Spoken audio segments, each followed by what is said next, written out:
Picture this. A country announces a major infrastructure project worth hundreds of millions of dollars. Two companies compete. One offers to do the job for nearly half the estimated cost. The other bids significantly over budget. Which one wins? In most business scenarios, the answer would be obvious, but this isn't most scenarios. This is Europe, 2024. And the story that unfolded reveals far more than just a simple construction contract gone wrong. What happened in Bulgaria over the past year tells us something profound about global economics, political influence, and the invisible forces that shape international commerce.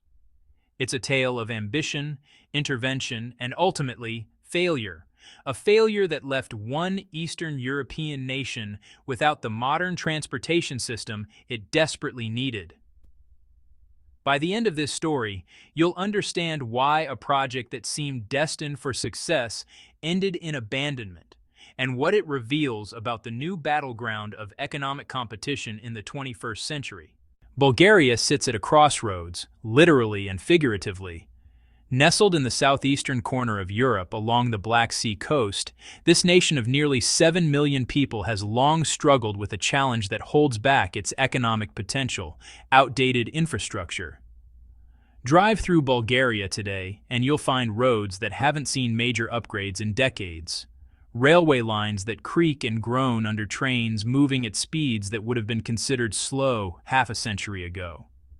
For a country trying to compete in the modern European economy, this represents more than just an inconvenience. It's an anchor weighing down progress. Transportation infrastructure isn't just about getting from point A to point B. It's the circulatory system of an economy. When goods move slowly, businesses lose competitiveness. When people can't commute efficiently, talent pools shrink. When neighboring countries zoom ahead with cutting-edge transport networks, investment dollars flow elsewhere. Bulgarian officials knew this. They'd watched as Western European nations built gleaming high-speed rail networks that connected major cities in hours instead of entire days. They'd seen how these systems transformed regional economies, turning once isolated towns into thriving business hubs. So in December 2023, Bulgaria's government made a bold decision. They would leapfrog into the modern era with their own high-speed rail system. The announcement came with specifics that caught international attention. Bulgaria wasn't planning a small pilot project or a single showcase line. They wanted 20 brand new high-speed trains, enough to fundamentally transform how people and goods moved across the country. The trains would need to be delivered within 33 months, an aggressive timeline that signaled serious intent. But there was more. The contract wouldn't just be about purchasing trains. It included 15 years of comprehensive after-sales service, maintenance support, and technical training for Bulgarian personnel. This was about technology transfer, about building domestic capacity to sustain a modern rail system long into the future. The Bulgarian Ministry of Transport put together a package they estimated would cost approximately $660 million, a massive investment for a country whose entire annual budget runs in the tens of billions. By early 2024, the official tender was published, and the global high-speed rail industry took notice. To understand what happened next, we need to rewind and look at one of the most remarkable infrastructure stories of the modern era: China's high-speed rail revolution. 25 years ago, China had virtually no high-speed rail network. Today, it operates a system so vast it dwarfs every other nation on Earth combined. The numbers are staggering. China's high-speed rail network now extends across 46,000 kilometers.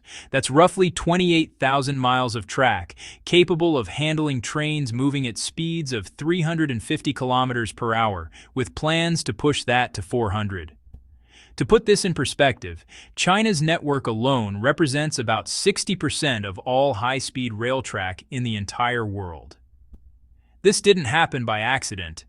It was the result of massive state investment, aggressive technology acquisition and development, and a centralized planning system capable of executing projects at a scale and speed that market-driven economies struggle to match. Chinese engineers studied the best systems from Japan, France, and Germany, then adapted and improved upon them. They built trains that could handle extreme temperature variations, from the frozen winters of Harbin in the northeast to the subtropical humidity of Guangzhou in the south. They conquered engineering challenges that would have deterred others, boring tunnels through mountain ranges, constructing bridges across vast river systems, and laying track across earthquake zones. The results speak for themselves. Chinese high-speed trains now operate safely across diverse terrain, carrying hundreds of millions of passengers annually. The technology has been tested, refined, and proven at a scale no other nation can claim. Naturally, this success attracted international attention.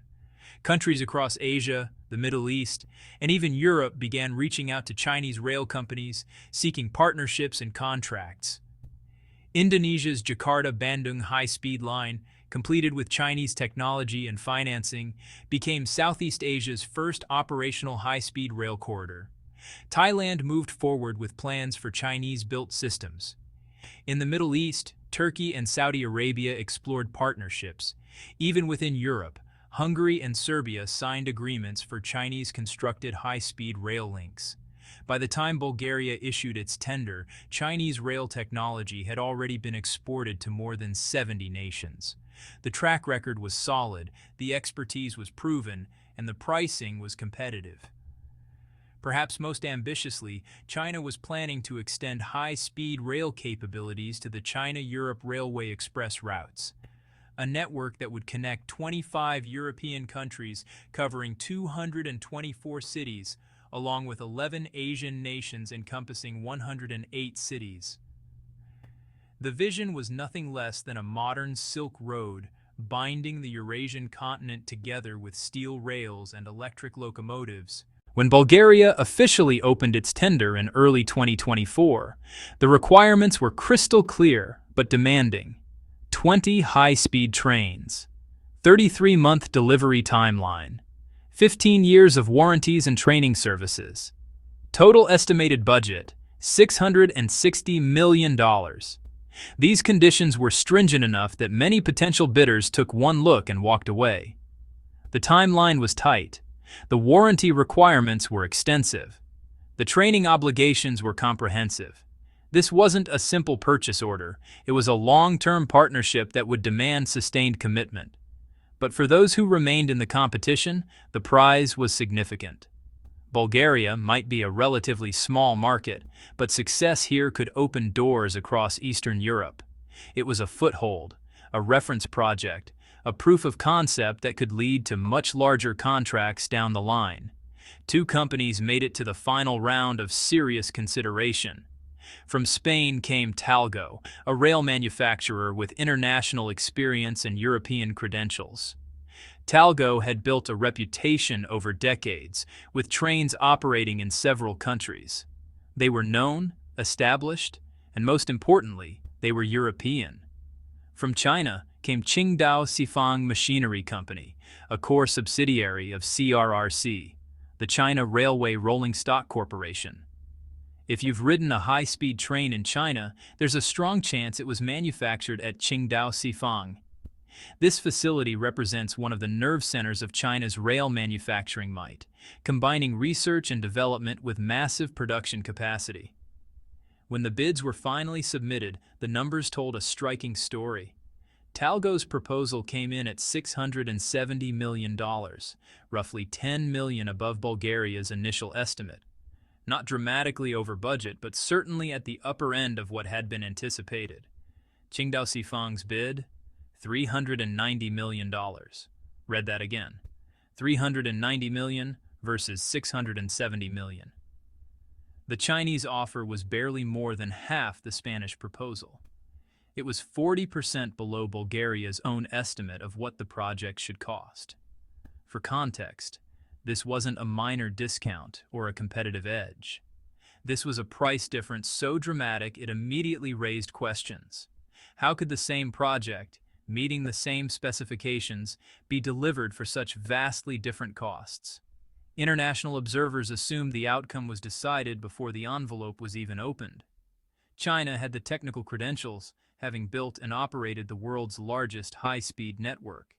They had the price advantage, coming in hundreds of millions below the competition. They had the experience, having delivered similar projects to dozens of countries. Logic suggested Bulgaria would sign with Qingdao Xifang, save hundreds of millions of dollars, and accelerate their modernization timeline. Logic, however, didn't account for Brussels. In February 2024, just as Bulgaria seemed poised to announce its decision, the European Commission stepped in. Officials in Brussels launched a formal investigation into Qingdao Xifang's bid, relying on a recently enacted law that, honestly, most people outside European regulatory circles had never even heard of: the Foreign Subsidies Regulation. This regulation, which had only come into force a few months earlier in July 2023, gave the Commission sweeping new powers to investigate and potentially block foreign companies from winning contracts within EU member states if those companies were suspected of benefiting from unfair government subsidies. The rules were pretty clear. If a public procurement project was valued at more than 250 million euros, and the bidding company had received over 4 million euros in foreign government subsidies in the past 3 years, then an investigation could be triggered. Bulgaria's rail project, valued at over $600 million, definitely met that first condition. And CRRC, as a huge state-owned enterprise in China, had certainly received government support well above 4 million euros. In fact, the European Commission's investigators found that Qingdao Xifang had received roughly 1.75 billion euros in Chinese government subsidies over the relevant period. Now, these weren't subsidies specifically for the Bulgarian rail project. They were more like general operational support, the sort of state assistance that large Chinese companies routinely get as part of China's industrial policy. But under this new regulation, that detail didn't really matter. The key issue wasn't whether China had directly subsidized the Bulgarian bid.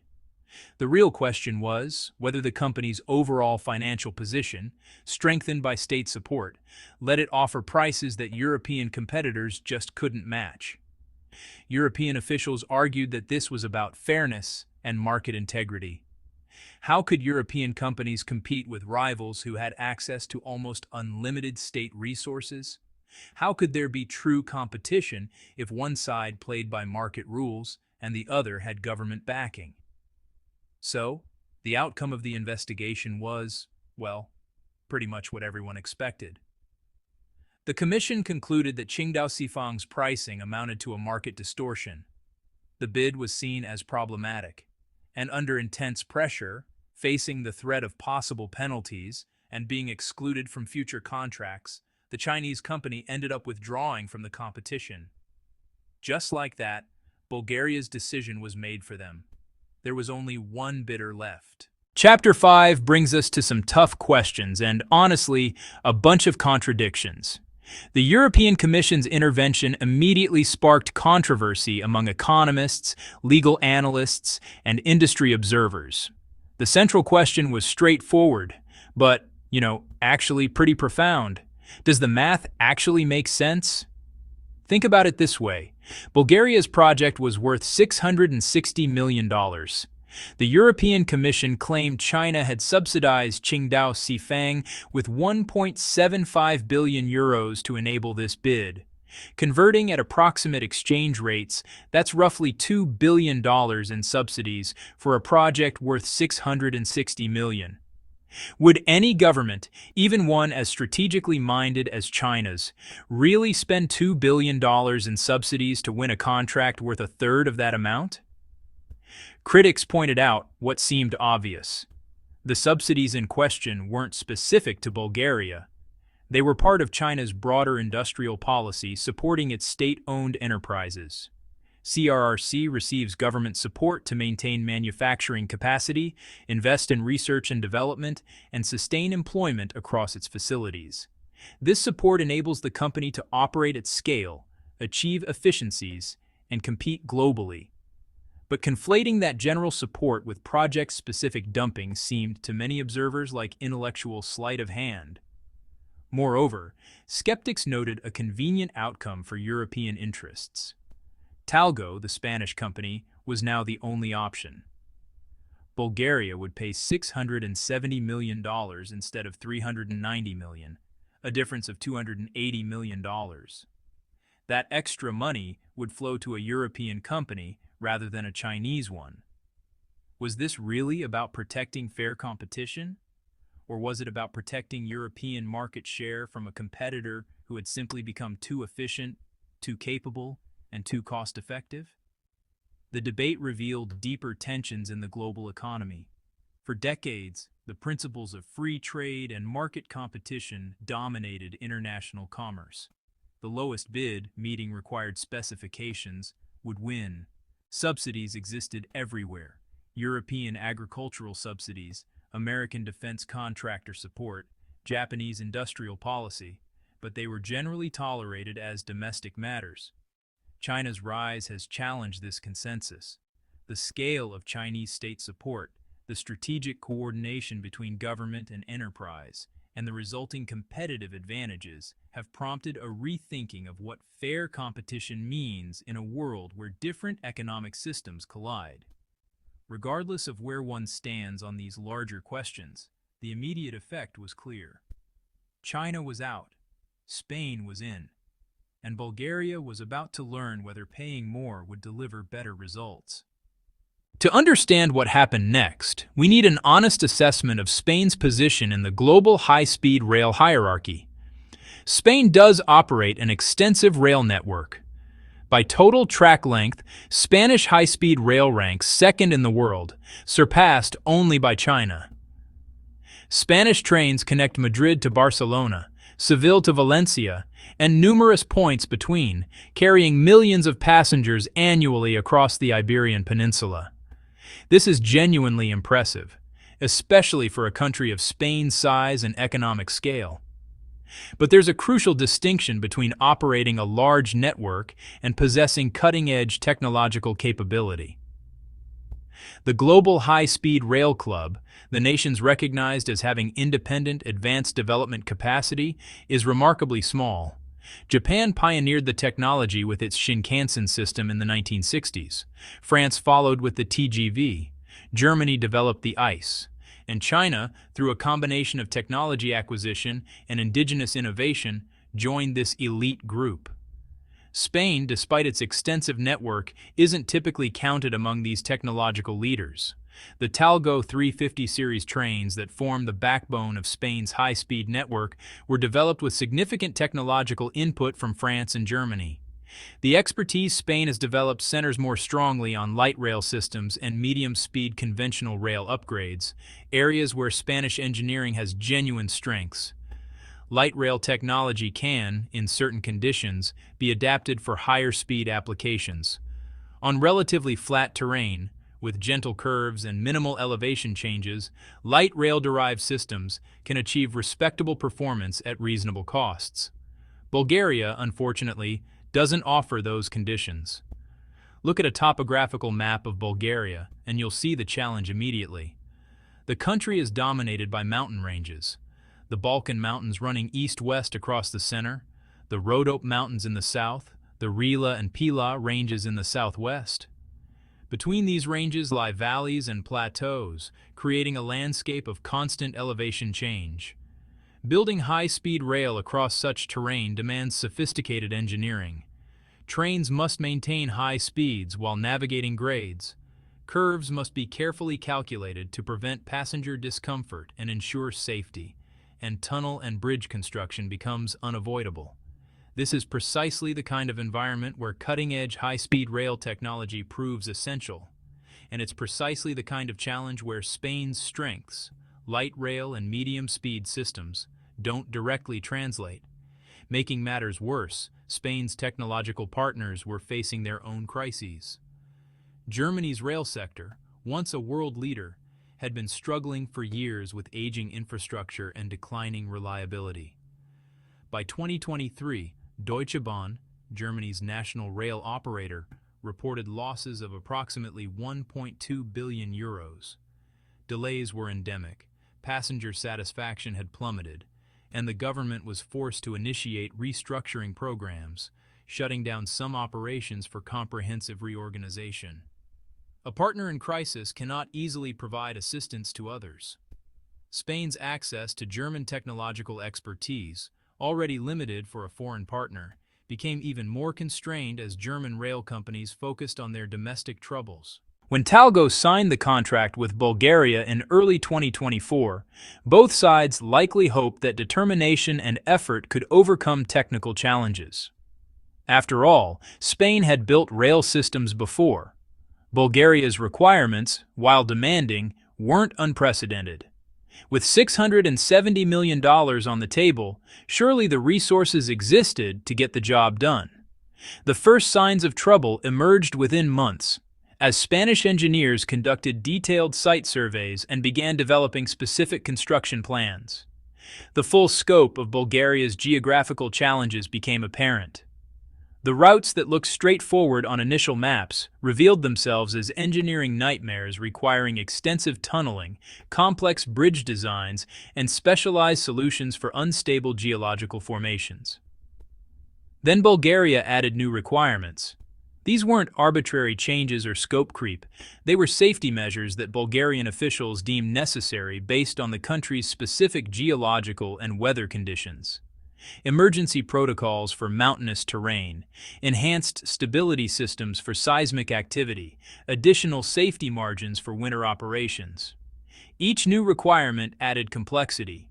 Each added complexity increased costs and extended timelines. Spanish engineers found themselves wrestling with problems that Chinese counterparts could have addressed more readily, simply by virtue of having solved similar challenges dozens of times before in equally difficult terrain across China's diverse geography. The budget began to inflate. The 33-month timeline started looking unrealistic, and in the offices of Talgo's leadership, an uncomfortable realization was taking hold. They might have bitten off more than they could chew. Negotiations between Talgo and Bulgarian officials grew tense.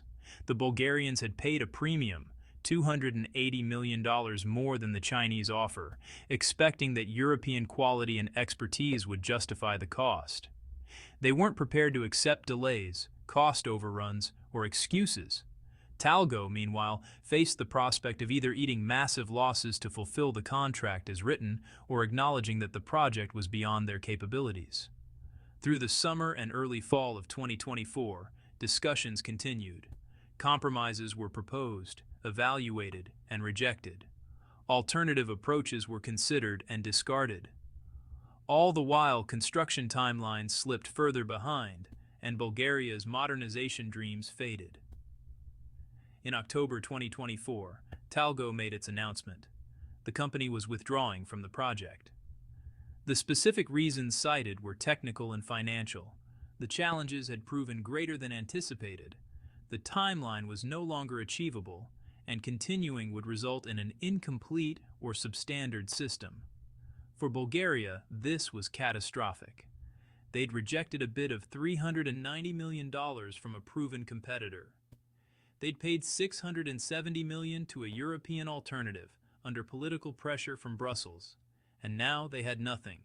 No trains, no timeline, no clear path forward, and hundreds of millions of dollars in sunk costs. Step back from the specifics of contracts and bids, and a larger story comes into focus. What happened in Bulgaria represents a collision between different visions of how the global economy should function. It's a case study in the tensions between political objectives and economic efficiency, between regional solidarity and competitive pragmatism. The European Union's intervention, blocking the Chinese bid through anti-subsidy mechanisms, reflects genuine concerns about how to maintain European industrial capacity in the face of Chinese competition. If Chinese companies, backed by state resources, can consistently underbid European firms by 40 or 50%, what happens to Europe's manufacturing base?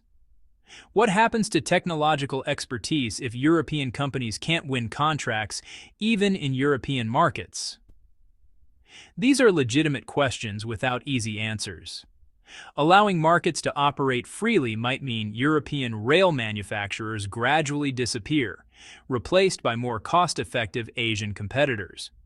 But protecting European industry through regulatory intervention might mean European taxpayers and consumers pay significantly more for infrastructure that could have been delivered more cheaply. China's perspective is equally understandable.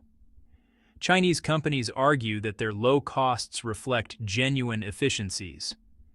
Massive scale, decades of investment in manufacturing capacity, and accumulated expertise from building the world's largest high-speed rail network. The state support they receive, they contend, is no different from the subsidies, tax breaks, and government contracts that sustain industries in Europe, America, and elsewhere. From Beijing's viewpoint, the foreign subsidies regulation looks like protectionism dressed up as market fairness, a tool for excluding competitive Chinese companies when European firms can't match their pricing or capabilities. Both perspectives contain truth. The challenge for the global trading system is that there's no neutral arbiter capable of resolving these competing claims in a way both sides will accept. For Bulgaria, caught in the middle, the experience has been painful.